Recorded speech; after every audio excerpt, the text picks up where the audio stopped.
for you. Yes. Louis Henry Sullivan.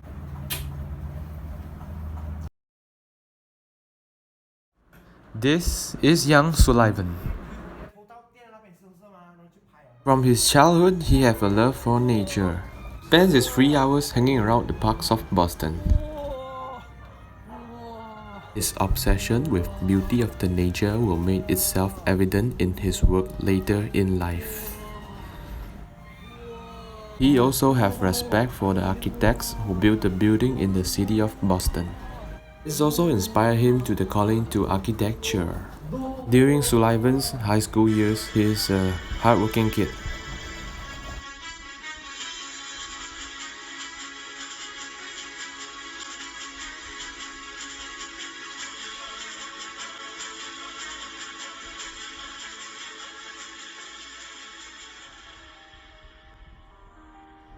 Louis Sullivan skipped 2 years of high school and went straight into MIT.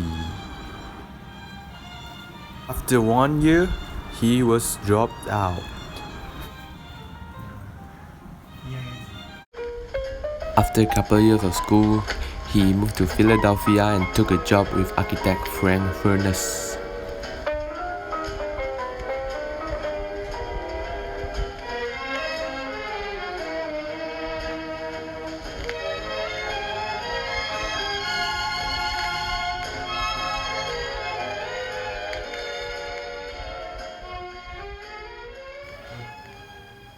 What's up?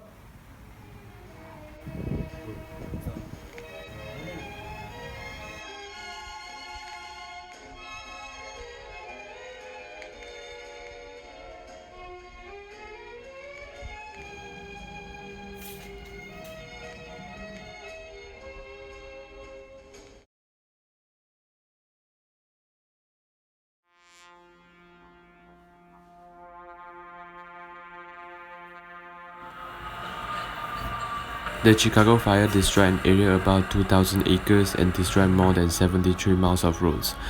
It destroyed 17,000 buildings and 100,000 people were left homeless.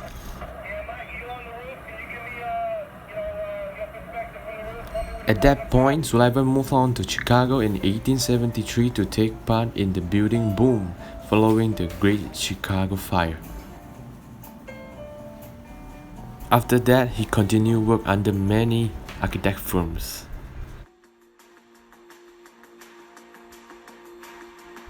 In 1879, Denmark Eller hired Sullivan.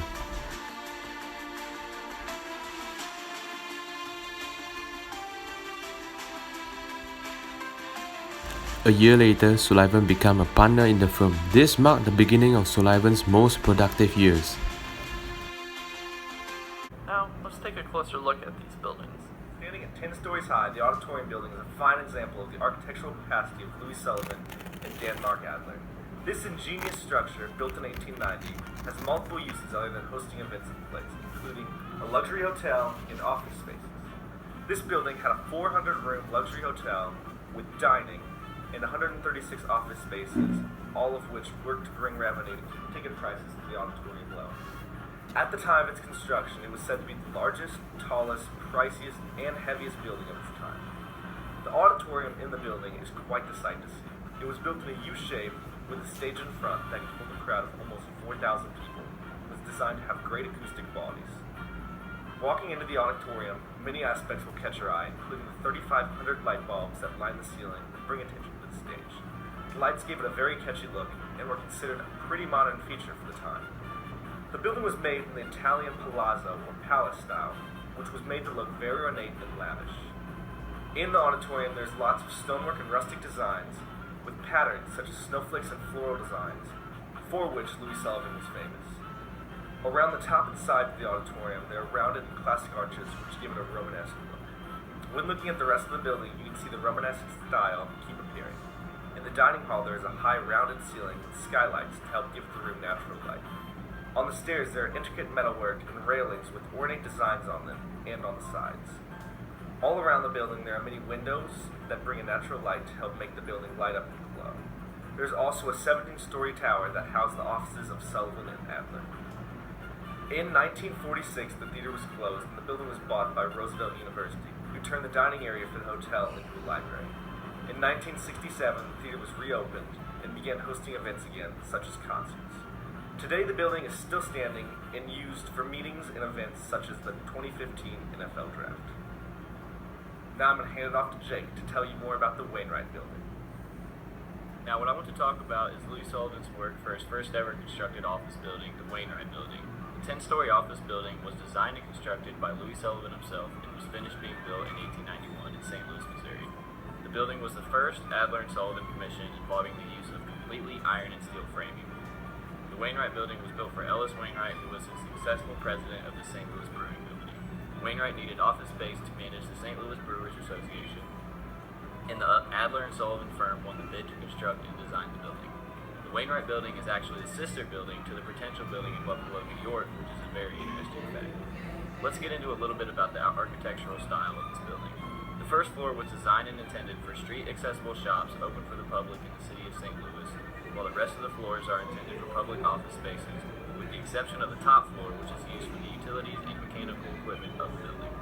The first two floors are faced in brown sandstone, while the next 7 floors rise in continuous red brick piers. The setback office windows are alternated with spandrel panels of red terracotta, varied at each floor with design.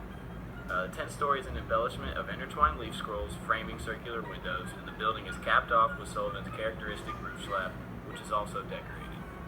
All of the technical elements that had become standard features of office buildings in the late 1800s are present in Sullivan's design for the Wainwright Building. There are raft footings of reinforced concrete, along with a braced and riveted steel frame.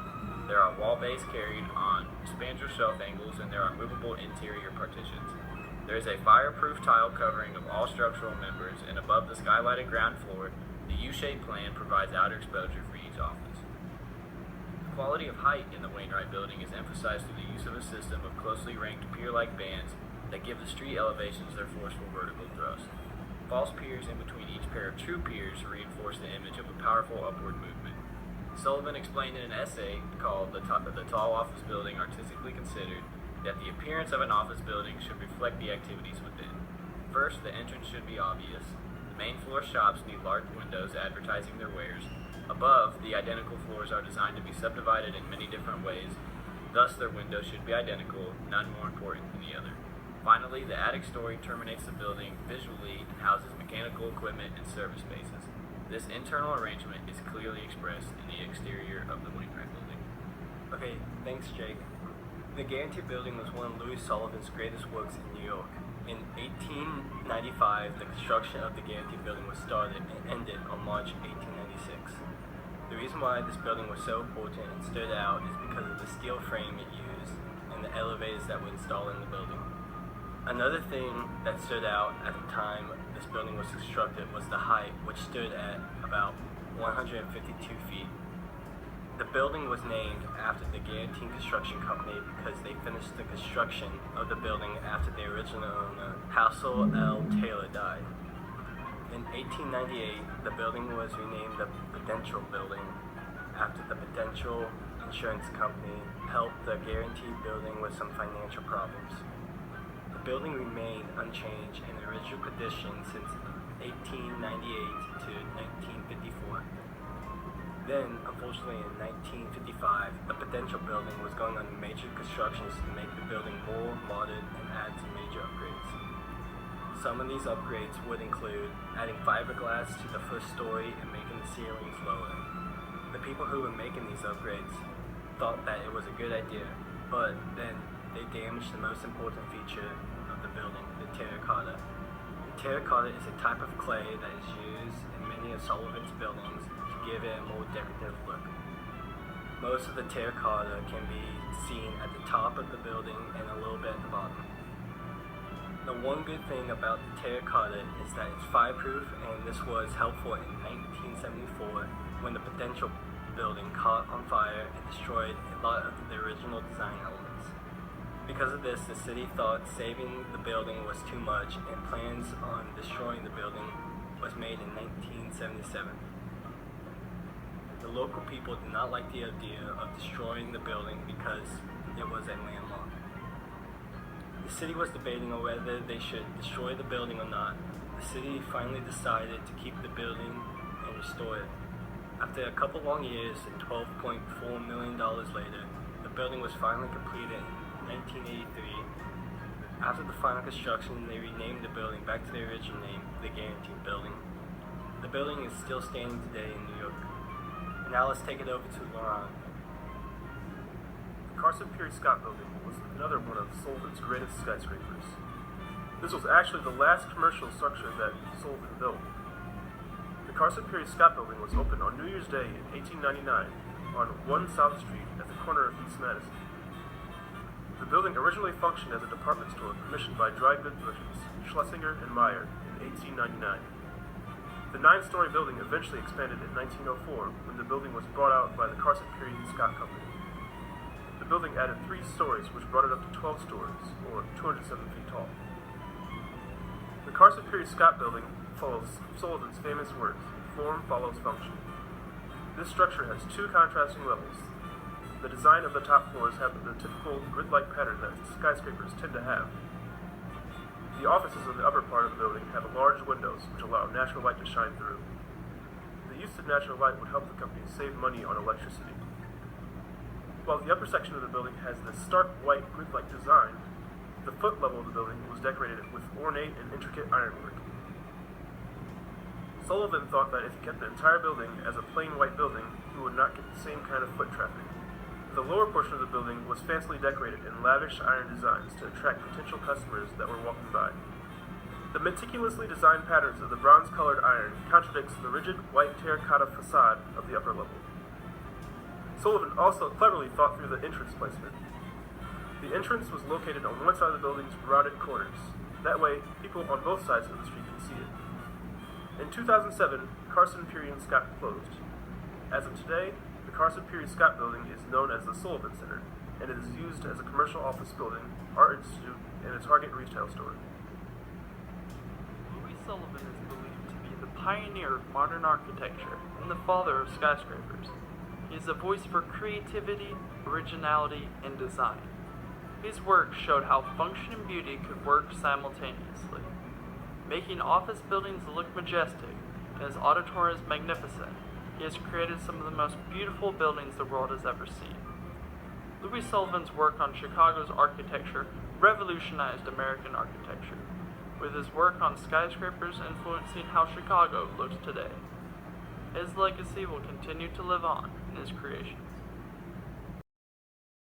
Louis Henry Sullivan passed away on 1924. His apprentice, Frank Lloyd Wright, insists on paying on his funeral fees.